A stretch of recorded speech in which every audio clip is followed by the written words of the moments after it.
Hey, Lavonte, I'm just wondering, but for a different schedule, if you guys were on Sunday, you might have Devin White playing with you. What have been your conversations with him? And I mean, you Mhm. know how hard it is to get a playoff game. These things are not guaranteed, right?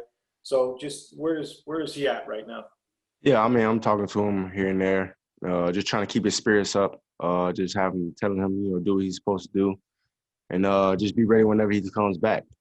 We don't know for sure if he'll be back this week or not. I'm not sure, but me, being a leader and being sort of his big brother, just trying to keep him in high spirits and let him know whenever he's out there. Until he's out there, we're gonna hold him down. And, just whenever he gets back, just be ready and finish where you left off at. And I mean, there are guys in the locker room that are important that you don't think about maybe during a year, but a guy like Kevin Minter, who's Hmm. a veteran that he may not be the playmaker Yeah. Devin is. How glad are you to have somebody that can come in and do that role? Oh man, definitely glad. The whole staff had confidence in Kevin. He knows the defense inside and out already, and he's definitely somebody who we could count on to step up and fill the void. And as you've seen past Sunday, he did that. He came in, played a pivotal role, made some big plays throughout the football game, and he's a guy with a lot of football under his belt. An 8-year veteran, so he's definitely a guy who we comfortable with to be able to fill the void until Devin gets back. For sure. Thanks. Mm-hmm. Over to Greg Allman.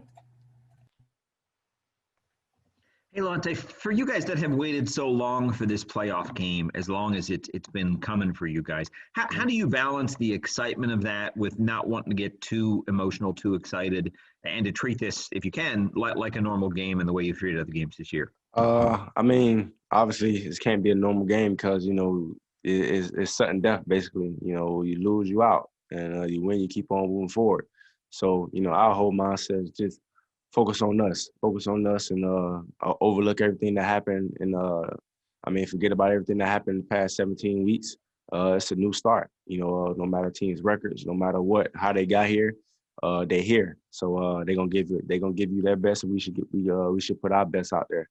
So it's definitely gonna be a fun, obviously to be a part of it, just to feel the atmosphere, the intensity that it brings, that being in the playoff brings. So, definitely got to be able to focus on what we focus on and just try to end this thing with a victory Saturday night. Well, Lavonte, you guys don't go up against the Washington defense, but they've held their last 7 opponents to 20 points or less. Mm-hmm. If this does end up being a low-scoring game, you guys haven't had a ton of those, but how much would that motivate you guys to want to win a game, even if the score is in the teens? I mean, we always talk about, we got to outplay the other team's defense. And once we do that, our team should be sitting pretty well at the end of the football game. So it's going to be a challenge for us defensively because, you hear all the talk about how good their defense is and stuff like that. So all this is a challenge to us to just try to get our offense back the ball as much times as we can. And just be able to, take the ball away, stop it from scoring, and then just create opportunities for our offense. Thanks, Lavonte. Yeah. Go over to Jenna Lane. Hey, Lavonte, I know you do have some relationships with some former Bucs players. I don't know how much or if at all you've heard from some of those guys about their playoff experiences at all, or just their level of excitement for you guys finally getting back after 13 years. Yeah, I mean, obviously some guys reached out, guys who I played with in the past throughout my 9-year career. Guys reached out telling me how excited it is for me and how they can't wait to see me ball and can't wait to see for the world to see me on display. But just the friendship that I had with previous guys, man, how they decided for the organization to finally be where it's at, and they just decided to see where we're going, and definitely excited for me to go out there and try to play my best. Who are some of the guys you've heard from, if I can ask? Daniel Lansana, Alteron, obviously Gerald, Robert Ayers, a couple more guys. Guys just reaching out and just showing their affection and how proud they are of me and how excited to see me go out there and play on a big stage. Thank you. Time for a few more. We'll go over to Karen Loftus.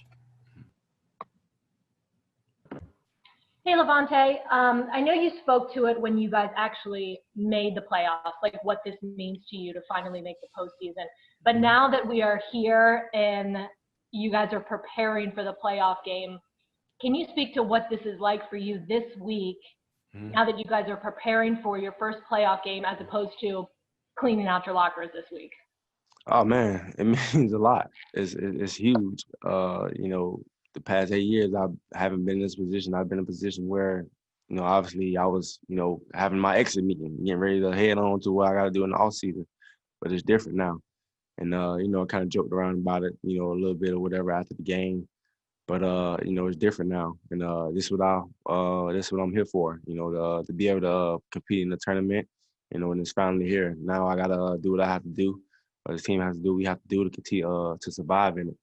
And you know, it just the level of excitement is just crazy. But at the same time, you know what's at stake. So you can't get too high, you can't get too low. You just gotta go out there and just try to, you know, forget about everything that happened in the past and just focus on right now, because, you know, every day, you know, the moment is right now. You got to be able to seize that moment. All right, we'll go over to Joey Knight and then close out with Kevin O'Donnell.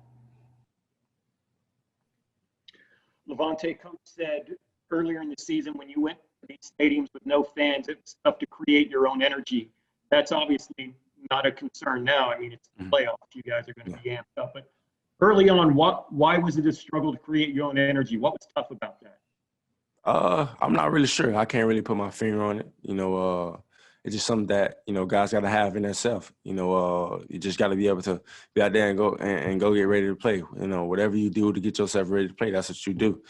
And you know, we was able to, you know, I guess, you know, we had a problem with that, you know, earlier or whatever. But, you know, obviously it's not an issue now, because I'm sure everybody's, in my opinion, everybody should be ready to go out there and play football. Everybody should have some type of energy to go out there and play the game that they love. And you know, I don't think it's a big deal, you know, whether it's, you know, crowd fans or not. You just you gotta have one another. You gotta have you out there. You gotta have the guys who you out there on the field with, and you gotta feed off their energy, and their energy gotta feed off you. All right, we'll close out with Kevin O'Donnell. Hey, Lavonte. Washington hasn't shown to be an explosive offense. They kind of control the clock and kind of just keep moving the chains. That's like their type of offense. But when you face a team like that, what's the most critical thing you have to do defensively to kind of get that team off the field? You just got to be disciplined. You got to be disciplined in your drops. You got to be aware, you know, down this is all about, you know, fundamental situational football. You just got to be able to understand that. And after you get that down pack, you'll be able to take care of yourself, everything else and take care of itself. Playing a football team who just, you know, trying to, you know, get as much yards as they can to make it, you know, manageably not down and distance. So that just comes down to playing fundamentally sound football, guys getting the correct drops, everybody being where they're supposed to be. And what stands out to you about Alex Smith? Oh man, you know, he's a leader. He's a leader. If I'm not mistaken, he's 4-on-1 when he's a starting quarterback for those guys. He takes care of the football, and he does what he's supposed to do. He gives those guys an opportunity to win, and it's just remarkable from what he's been through. And I'm excited for him, man. I'm very excited for him, and I'm happy to play against him. Thank you. Yeah. All right, that's all for today. Thanks, Lavonte. All right, thank you guys. Stay blessed.